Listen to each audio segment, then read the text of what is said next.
This is not the Iran that existed before the war. The system survived the assassination of its supreme leader and several high-ranking officials. But it did not emerge unchanged.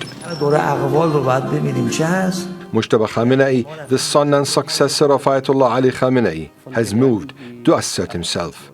Unlike his father, he has chosen direct confrontation outside of Iran and then inside. Tehran attacked neighboring countries and pushed the conflict with the United States and Israel to the edge.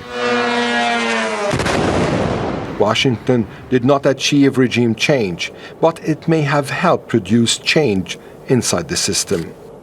At the heart of the new posture is what officials in Tehran call deterrence. Iran is signaling that another war against it would be expanded beyond its borders.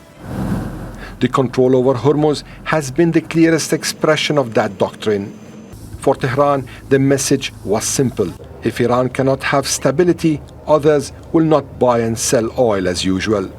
The confrontation with the US and talks to end the war have become a tit-for-tat contest, each side testing the other without knowing where the red lines lies. The shift is also visible in the wider region. The war in Lebanon to any truce and retaliated after the Israeli attack on Beirut's southern suburbs. Lebanon is no longer treated as a security equation.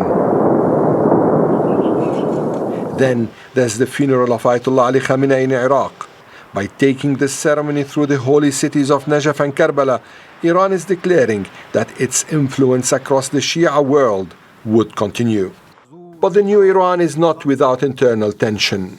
There are differences inside the state over whether talks with Washington can still produce results. The decision-making circle has changed.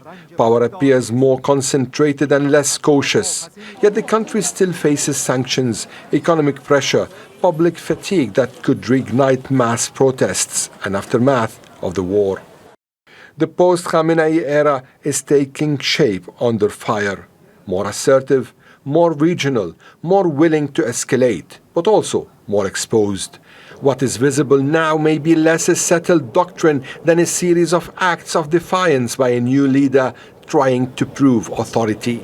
The real test will come when the war ends, the crowds disperse, and Iran has to decide whether this era is built on confrontation alone or something more durable. Ali Hashem, Al Jazeera.